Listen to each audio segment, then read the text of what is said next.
They are saying plenty, and as you might imagine, not a whole lot of it is very supportive of Austin Energy's rate hike plan. We're in a recession of sorts. Well, despite the plunge in home values nationwide, the average price of houses sold here in the Austin area actually went up last year by a modest 2%, forcing appraisals to do the same. But Dan Soward's appraisal climbed a whole lot more than 2%. Here's why. There is a cap that keeps home values from going through the roof. In any given year, basically, your value can't go up more than 10%. Well, in 2006 and 2007, when the Austin market was red hot, Dan Soward's value was going up to that maximum 10%. If that cap hadn't been in place, it probably would have gone up even higher.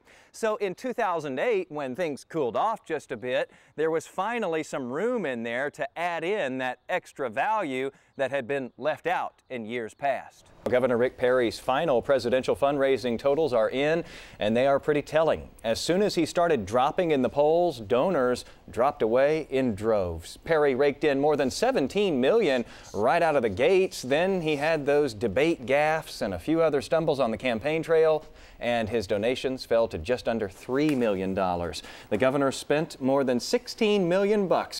As of last month anyway, the county's unpaid parking tickets totaled more than $10,000. County bosses are now going to have to try to find a way to clean up this expensive mess and drive home the point to county workers that they can't just ignore parking tickets. A lot of folks are going to be indoors starting tonight, not even tomorrow morning, because they're searching for those holiday bargains. The store's opening earlier than usual this year, but will it all be interrupted? The Occupy Wall Street movement now calling for Occupy Black Friday. How does that work? KITV's Lisa Lee Kelly takes a look at how protesters plan to take over one of the busiest shopping days of the year. In the bakery business, everything is still pretty sweet, like that. So she made sure all her employees got a piece of the prosperity pie. Everyone received raises. But while the outlook was pretty sweet at the bakery, things were far more sour at Austin City Hall, where revenues were going in reverse. Still, though, somehow all city employees, except for a tiny sliver, were granted raises as well. Did the city bite off more than it could chew here? I don't think so. You could own a piece of one of the world's most popular social networks if you're in the right places. Tomorrow morning, Facebook is expected to file for a $5 billion initial public stock offering. Analysts are predicting it'll be one of the largest U.S. market debuts in history. 1,000 Facebook employees are expected to become instant millionaires when this happens. No word on if any of those employees are from the offices here in Austin. Big question tonight, when are we going to start selling shares of KITV so we can... I'm sure that will make us instant millionaires. In a time of economic difficulty and budget cuts and prioritizing, precious taxpayer money will have to be used to pay lawmakers to do the job they didn't get done the first time. Visitors who've taken over the grounds of the Capitol now that lawmakers have gone home are smiling for the snapshots. But the happy faces disappear when they learn that legislators are due to reappear sooner than expected. Paying literally legislators overtime to do the job that they should have done earlier. After 5 months of listening to lawmakers' poor mouth, We have no money for this and that. we're about to spend an additional, extra, unplanned for $60,000 a day for a special session in the middle of a recession. What it ends up doing, it ends up, making everybody suffer in the long run. How did we get tangled in such a web? It was the sticky issue of voter ID. Huge distraction during the session. Republicans wanted it and pushed it to the top of the agenda. Democrats didn't want it and stalled the agenda just to keep it from happening. All the bickering kept important business like funding roads and managing big state departments from getting done. So now they have to come back and try again. It's too bad you might have to have one, and so I might roll my eyes over that, but the truth of the matter is, we need to get the work done. But considering that we'll be paying $60,000 a day, They need to quit arguing and get their stuff done when they're supposed to. some of those visitors who've taken over the Capitol grounds would like to take over the Capitol itself. I could do a lot with that 60 grand that probably would get a lot more done than what the special session is going to get done. This was the first Workforce Solutions job fair of the new year, and they set a new record. As many as 2,000 people showed up here today when they usually only get about 500 or less showing up to these events. There were so many people, in fact, that they were spilling out the front door over here, and they had to exit out the back door just to keep the line moving. No matter their place in the professional kingdom, you see the suits and you see the jeans and tennis shoes. The unemployed from all walks of life stood together in weather as dreary, couldn't have been worse, as the job market that united them here. The lines keep getting longer and tempers are shorter. The herd of employment seekers has grown since the last such cattle call just a few months ago. In fact, out of dozens of job fairs here dating back to the mid-1990s, this is the biggest crowd yet. Easily, yeah, by far. It was probably a record after an hour. Agustin Ornelas is a newcomer, the father of 5 just laid off last week. He worries he'll become like many who've fruitlessly searched for months. What about me? I mean, I'm going to have the same problem. I'm not going to find nothing. It's going to be hard. Ahead of him in line, George Morgenstern isn't getting the right response to his resume. A little more specialized, we probably won't have anything right now. Hardly dejected, though, he just looks forward to the next response. Where there's a no, there's always a yes behind it, you know what I'm saying? Attitudes like that amaze the 40 employers who've come here to hire. Our application is online. As they lose count of applicants, they start counting their own blessings. I was just telling Sophia that, we're very grateful that we have a job right now. Thankful that life hasn't landed them in this line.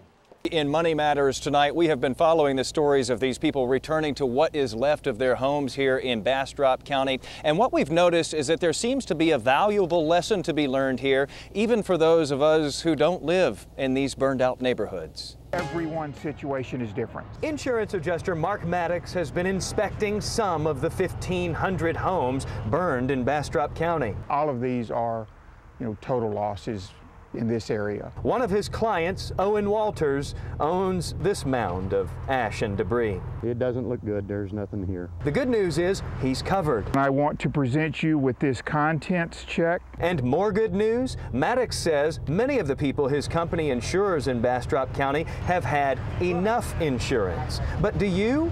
You probably get that annual notice from your carrier that starts something like, "This is not a bill." And because of that, you might have thrown it away. You shouldn't be. You should pay attention. This home insurance veteran says this should get your attention. If you haven't increased your coverage in the past several years, you're running the risk of getting burned twice if something like this happens to your dwelling. Because when your home goes away, your mortgage... No, it does not go away. Yeah, you still have to pay that off. And on top of it, you have to rebuild. And guess what? Just about every material you need to put up a new house has likely gone up in price. What you really want to make sure that you have is adequate insurance to rebuild your home.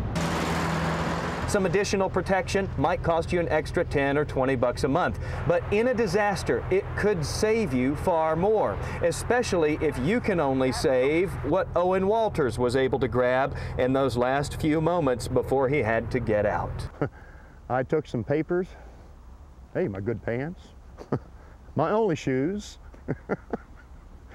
and of course I couldn't forget my hat. Mr. Walters had a great disposition there. Of course, it helps if you have enough insurance to have that great disposition. Again, the big takeaway here, the experts say you want to make sure that you're covered for more than just the value of your home. You want to have enough coverage to actually rebuild your home at today's cost. They recommend that you pull out your policy and sit down with your agent and have that serious talk before it's too late. Millions of people will decide in the next couple of days to take a chance for a prize this size. Tickets are just $1, but before you decide to pool your money with other people, we have some legal advice tonight that won't set you back 1 cent.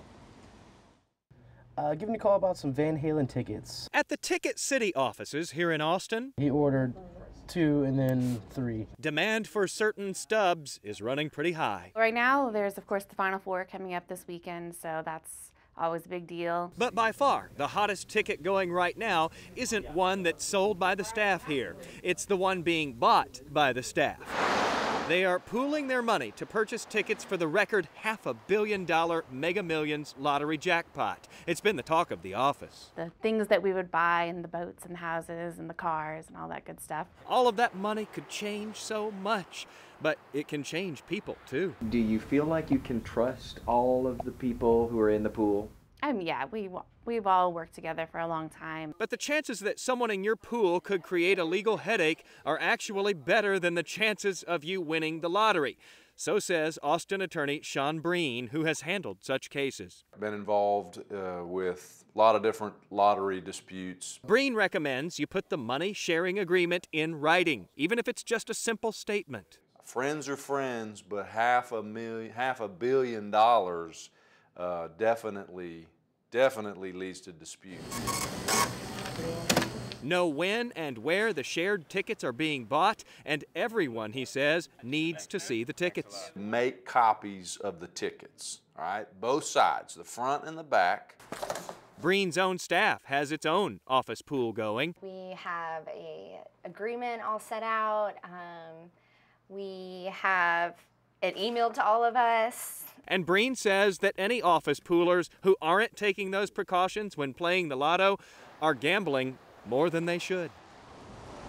And one last thing here, attorney Sean Breen says whoever from the office pool actually makes the run to the store to buy those shared tickets shouldn't purchase any personal lottery tickets in that same day, because then you run into those questions. Which money did you use for which tickets? And with this much money on the line, there are bound to be fights over that.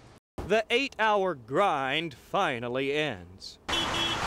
And you've completed the slow crawl home to your adoring family. Daddy! But then comes the phrase that's so hard to stomach. I'm hungry. The hamburger meat is frozen solid. And side dishes? Well, it's gonna be hamburgers and peanuts. Again. Going out is a possibility, but when you have kids, that adds up. Unless. And there is such a thing as a free lunch. There is, amazingly enough. In fact, Kiffin Potts Brown, an Austin mother of two, started taking note of who offers free food for kids. I felt like it saved me time to have everything in one place. That why not share it, with the rest of the world? She cooked up a website called KidsEatFreeAustin.com. The webpage details which local restaurants bring family-friendly deals to the table. If you're the type of person that takes your kids out 2 or 3 times a week, wow, it really adds up. What are you eating? Macaroni and cheese. What kind of macaroni and cheese? Free. If you have little mouths to feed, there are plenty of participating places. These are just a few of them. Whether it's Monday, Tuesday, Wednesday, Thursday, Saturday, or Sunday, this online menu lays out where and when you can fill your kids' bellies without taking a bite out of your wallet. Free food is good food. Some food for thought. Jason Wheeler, CBS 42 News in HD.